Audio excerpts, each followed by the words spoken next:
शांतिपुर गांव में धान की कटाई का काम अब तक पूरा नहीं हुआ है। करीब 5 एकड़ खेत की फसल अब भी पड़ी हुई है। मौसम ऐसा लग रहा है जैसे कभी भी बारिश शुरू हो जाएगी। गोपाल काका ने आज तय किया है कि वह अपने सारे धान की फसल आज ही घर ले आएंगे। इसी वजह से जोर शोर से काम चल रहा है। फैसला यही है कि चाहे रात जितनी भी हो जाए, उनके बीच में माधव, सोमू और गोपाल काका काम कर रहे हैं। पास में एक लालटेन जलाकर वे एकाग्रचित होकर धान काट रहे हैं। भैया, आज आसमान अच्छा नहीं लग रहा। पता नहीं कब जोरदार बारिश शुरू हो जाएगी। जल्दी जल्दी दोनों हाथ चलाओ। अगर आज फसल घर नहीं ले गई तो गोपाल काका हमें बिल्कुल भी नहीं छोड़ेंगे। सारी गलती तुम लोगों की है। 2 दिन पहले ही तो तुम लोगों ने कहा था अपनी धान की फसल काटने के बाद जल्दी जल्दी जाकर मेरी फसल काट कर आओ। लेकिन तुम लोग तो अपनी अपनी औरतों और बच्चों को लेकर मेला देख रहे हो, घूम फिर रहे हो। हाँ भैया, जो होना था हो गया। अब ज्यादा बात करने का कोई फायदा नहीं। काम जल्दी जल्दी खत्म करके वापस चलो। बात खत्म होते ही आसमान टूट पड़ा और तेज बारिश होने लगी। लालटेन बारिश के पानी से बंद हो गई। वे तीनों एक दूसरे की तरफ जैसे मृत छाया की तरह देख रहे थे। बर्बाद हो गया गोपाल भैया, सब बर्बाद हो गया। अब क्या होगा बताओ? और क्या किया जाए? इतनी बारिश में तो काम करना संभव नहीं। चलो देखो, सामने इस पेड़ के नीचे बैठकर कुछ समय गुजारते हैं।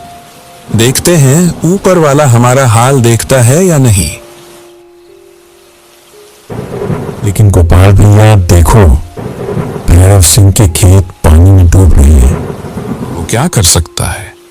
उसके पास तो अथाह जमीन है। 20 से 30 एकड़ संपत्ति है। कौन सी छोड़ दे और कौन सी फसल घर ले आए? मैं तो बेहतर समझता हूं कि भीगे हुए धान काट कर लेकर आ जाऊं। नहीं नहीं, ऐसी गलती ना करना। तुम जानते हो भैरव सिंह कैसे स्वभाव का आदमी है। तुम तो बेहतर यही कर सकते हो कि भैरव सिंह के घर जाओ और उसे खबर दे दो कि उसके खेत में पानी जमा हो रहा है। बिल्कुल सही कहा गोपाल भैया। चलो, मैं जाकर खबर दे आता हूं। ध्यान से जाना, आसमान में बिजली चमक रही है। मदद करने जाते जाते स्वर्ग ना पहुंच जाना। सोमू भैरव सिंह के घर की तरफ चल पड़ा। यहां से लगभग 10 मिनट का रास्ता है। बारिश की गति धीरे धीरे बढ़ती जा रही है। आसमान में गरज गरज कर बिजली चमक रही है। रात करीब 8:20 हो रहे हैं। चारों तरफ सन्नाटा छाया हुआ है। सोमू के मन में एक अनजाना सा डर समा गया। लगता है मुझे कोई बुलाकर ले जाएगा, जहां से कोई वापस नहीं आता। अगर पता होता ऐसी बारिश होगी तो भगवान की कसम मैं कभी भैरव सिंह के घर नहीं जाता। हे भगवान, इस बार मुझे बचा लेना। अगर जान बचकर वापस लौट आया तो 2 गरीबों को भोजन कराऊंगा भगवान। कुछ देर बाद बारिश थोड़ी थमी। सोमू आखिरकार भैरव सिंह के घर पहुंच गया। यह एक 2 मंजिल का मकान है। पास ही एक छोटी दुकान है। भैरव सिंह के पास पैसे की कमी नहीं है। भैरव सिंह, अरे ओ भैरव सिंह, मैं सोमू हूं। एक बार बाहर तो आओ। भैरव सिंह दरवाजा खोलता है, पतला चेहरा और धोती पहने हुए। अरे सोमू, इस वक्त किसी के घर में आने का समय है क्या? अभी तो मैं आंख बंद करके लेटा था। तो क्या मैं शौक से आया हूं? भैरव सिंह, जाकर देखो, तुम्हारे तालाब वाले खेत की फसल बारिश में डूब गई है। सोचा था भीगे धान काट दूं, लेकिन बाबा, तुम तो इतने अच्छे इंसान हो कि इसलिए बिना पूछे धान न काट कर तुम्हें खबर देने आया हूं, जाओ या मत जाओ, फसलें वैसे ही सड़ती रहेंगी। ठीक है, तुम जाओ, मैं कुदाल लेकर आता हूं। सोमू के जाते ही फिर बारिश शुरू हो गई। भैरव सिंह अपनी पत्नी से बोला, भाग्यवान, फिर से बारिश शुरू हो गई। अब खेतों में कैसे जाऊं? उधारी बहुत हो गई है, वहीं रहो। आज खेत में नहीं जाना है, सो जाओ, बारिश रुकते ही चले जाना। रात लगभग 10 बजे भैरव सिंह लालटेन और कुदाल लेकर खेत की तरफ निकला। चारों ओर सन्नाटा है, बस मेंढकों और झिंगुरों की आवाज आ रही है। दूर जंगल से सियार की आवाजें आ रही हैं। खेत में उसे एक काक तड़वा दिखा जो दानव जैसा लग रहा था। रात हो गई है, बदन भी भीग चुका है, लेकिन काम आज खत्म करके ही घर लौटूंगा। भगवान बचा लेना, अगर सियार के शिकंजे में फंस जाऊं तो कोई बचाने वाला नहीं है। भैरव सिंह काम में लग गया, लेकिन उसका ध्यान बार बार उस पुतले की तरफ जा रहा था।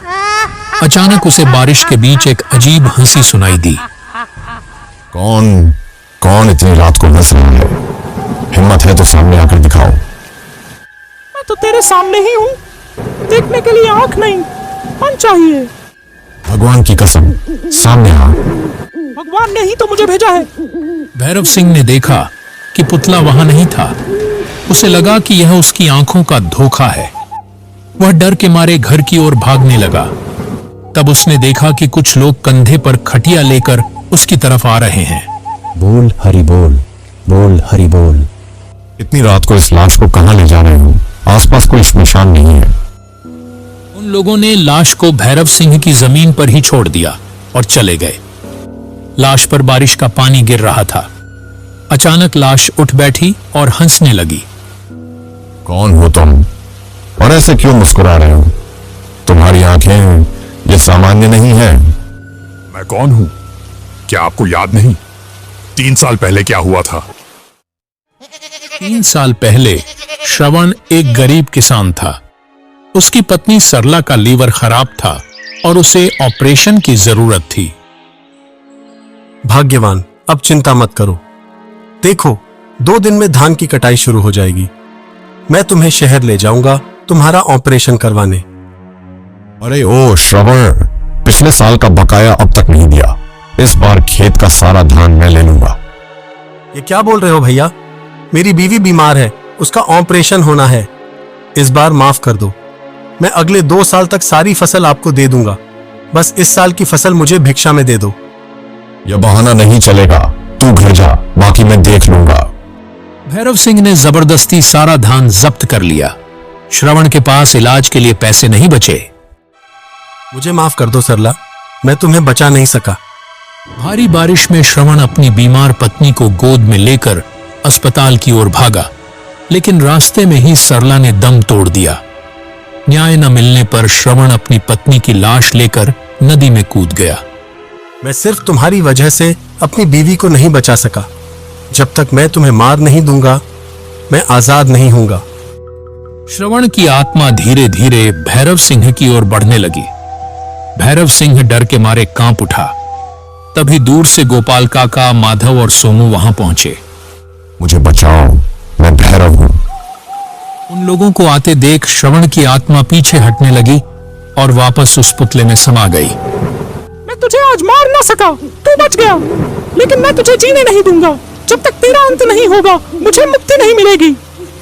क्या बात है भैरव सिंह, इतनी रात को यहाँ क्या कर रहे हो? वो पुतला नहीं, वो श्रवण की आत्मा है। कौन श्रवण? अरे वो जो 2 साल पहले अपनी पत्नी के साथ गायब हो गया था। लोग कहते थे वो लापता है, पर वो तो मर गया था। चलो यहां से निकलो। जैसे ही वे सब घर की ओर मुड़े, अचानक आसमान से बिजली का एक जोरदार झटका सीधे भैरव सिंह पर गिरा। भैरव सिंह वहीं ढेर हो गया। न्याय हो गया। भगवान ने न्याय किया। पाप की सजा, कर्मों का फल। अब मैं आजाद हूं, अब मैं आजाद हूं। लोग इस दुनिया से चले जाते हैं, बस रह जाता है तो उनका प्यार और उनके कर्मों का फल। भैरव सिंह की मौत को 3 दिन बीत चुके थे। गांव के लोगों के लिए वह बिजली का गिरना महज एक हादसा था, लेकिन माधव, सोमू और गोपाल काका जानते थे कि उस काली रात खेत में क्या हुआ था। भैरव सिंह के शरीर का रंग नीला पड़ गया था, जैसे बिजली ने नहीं बल्कि किसी ठंडी बर्फ जैसी रूह ने उसका खून सुखा दिया हो। शांतिपुर गांव में अब सूरज ढलते ही सन्नाटा पसर जाता है। परिंदे भी शाम 5 बजे के बाद चहचहाना बंद कर देते हैं, लेकिन असली दहशत तो अब शुरू होने वाली थी। सुमू, क्या तूने सुना? कल रात फिर वही बोल हरि बोल की आवाजें भैरव सिंह के खाली पड़े मकान के पीछे से आ रही थीं। चुप कर माधव, फालतू की बातें मत कर। गोपाल काका ने मना किया है उस खेत की तरफ जाने से। पर एक बात बता, उस रात जब बिजली गिरी तो क्या तूने भी देखा था? क्या? वो पुतला, वो काक तरवा। जब हम भैरव सिंह की लाश उठा रहे थे, वो पुतला अपनी जगह पर नहीं था। वो ठीक भैरव की पीठ के पीछे खड़ा था, जैसे उसे धक्का दे रहा हो। भैरव सिंह की पत्नी, जो अब उस विशाल मिट्टी के मकान में अकेली रह रही थी, उसकी मानसिक स्थिति बिगड़ने लगी थी। उसे लगने लगा था कि आधी रात को कोई उसके आंगन में धान कूटने की आवाजें निकालता है। कौन है?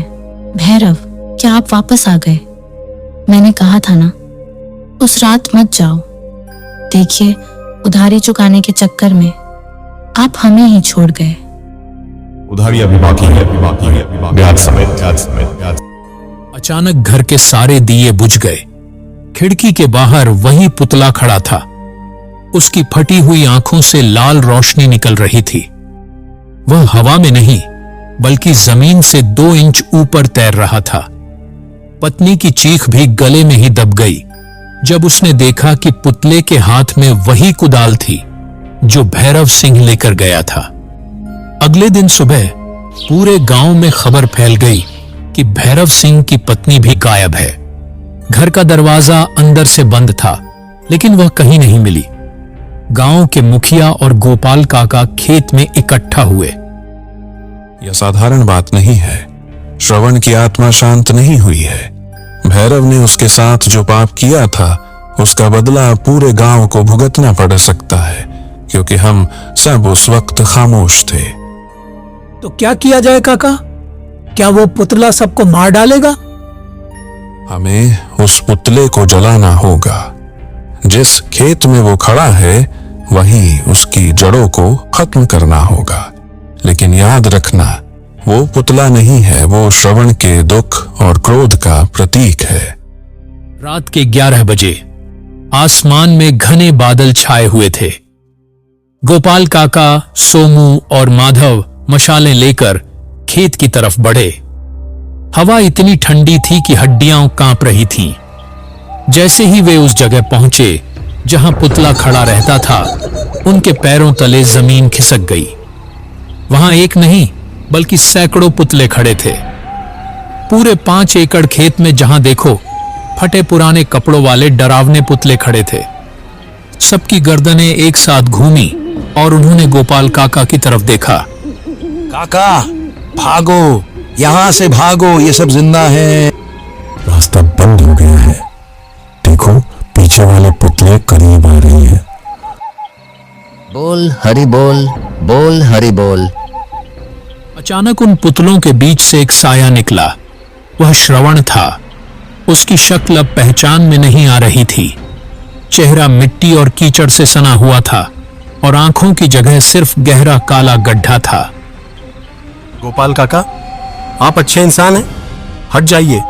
मुझे उन लोगों को ढूंढना है जिन्होंने मेरी सरला की मौत का तमाशा देखा था। आज शांतिपुर की मिट्टी लाल होगी। देखते ही देखते वे पुतले गांव की ओर बढ़ने लगे। वे चलते नहीं थे बल्कि हवा के झोंकों की तरह सरक रहे थे। गांव के लोग अपने घरों में दुबक गए, लेकिन लकड़ी के दरवाजे उन रूहानी ताकतों को नहीं रोक सकते थे। काका कुछ तो करिए, ये तो तबाही मचा देंगे। सोमू, दौड़कर मंदिर से गंगा जल और पुरानी कुल्हाड़ी लेकर आ। हमें उस मुख्य पुतले को काटना होगा जिसे श्रवण ने अपने हाथों से बनाया था। सोमू जान हथेली पर रखकर भागा। रास्ते में उसे कई पुतलों ने घेरने की कोशिश की। उनके हाथ सूखी लकड़ियों जैसे थे जो छूते ही खाल छील देते थे। सोमू ने मंदिर का घंटा जोर जोर से बजाना शुरू किया। सोमू गंगा जल लेकर लौटा। गोपाल काका ने मंत्रों का उच्चारण शुरू किया।